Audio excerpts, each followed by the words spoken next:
Pernah kebayang nggak sih dari mana sebenarnya emas yang kita lihat di perhiasan atau sebagai investasi itu berasal? Buang jauh-jauh deh bayangan penambang yang nemuin bongkahan emas besar. Hari ini kita bakal bongkar dunia teknologi canggih di balik perburuan emas. Oke, kita mulai dari sini. Fakta ini yang mengubah segalanya. Ini langsung memberitahu kita kalau mencari emas itu sekarang bukan lagi soal hoki atau keberuntungan, tapi soal ilmu pengetahuan dan teknologi yang super canggih. Betul banget. Emas yang kita cari itu ternyata berupa partikel-partikel super kecil, mikroskopis, yang tersebar di dalam bertonton batuan. Sama sekali nggak kelihatan pakai mata telanjang, benar-benar tersembunyi. Nah, ini dia pertanyaan jutaan dolarnya.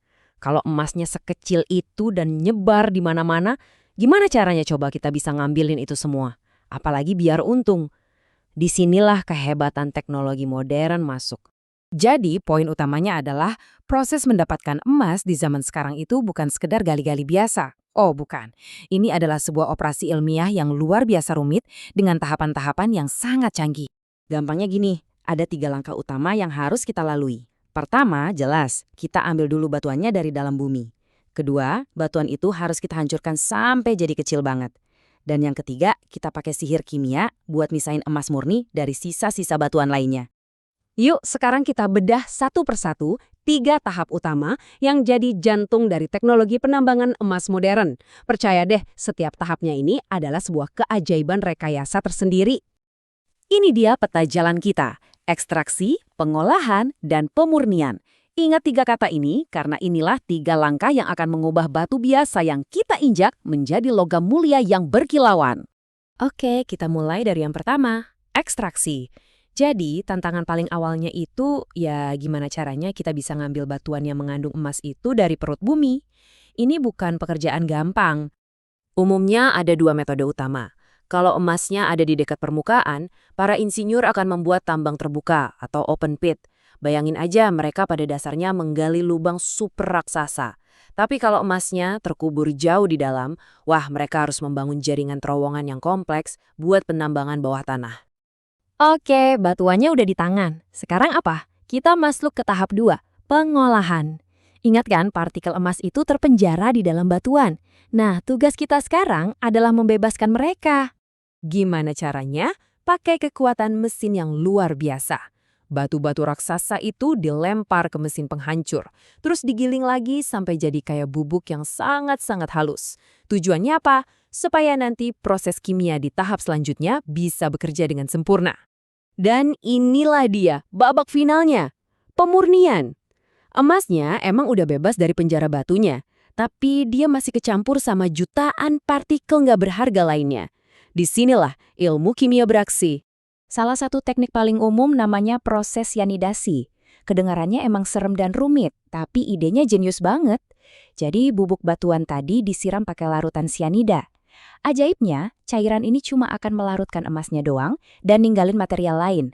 Emasnya jadi kayak terbawa sama cairan itu, yang kemudian bisa kita ambil lagi emasnya sampai jadi murni. Nah, kita udah tahu kan prosesnya gimana?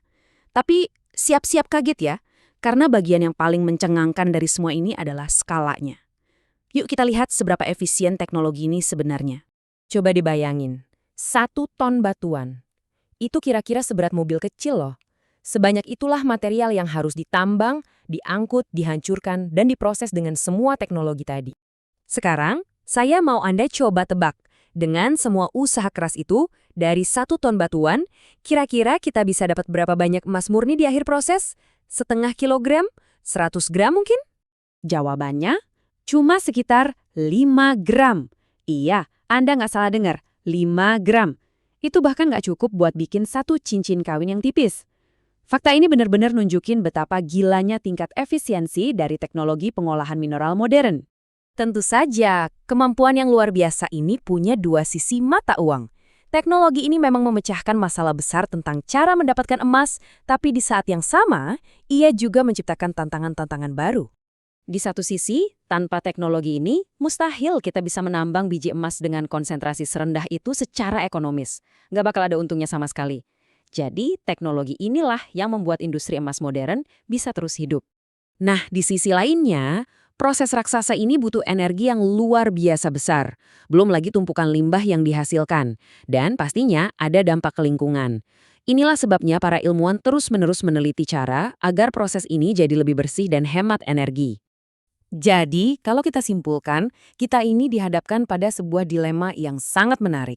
Sebuah tarik-menarik antara kebutuhan kita akan sumber daya alam dan tanggung jawab kita untuk menjaga planet ini.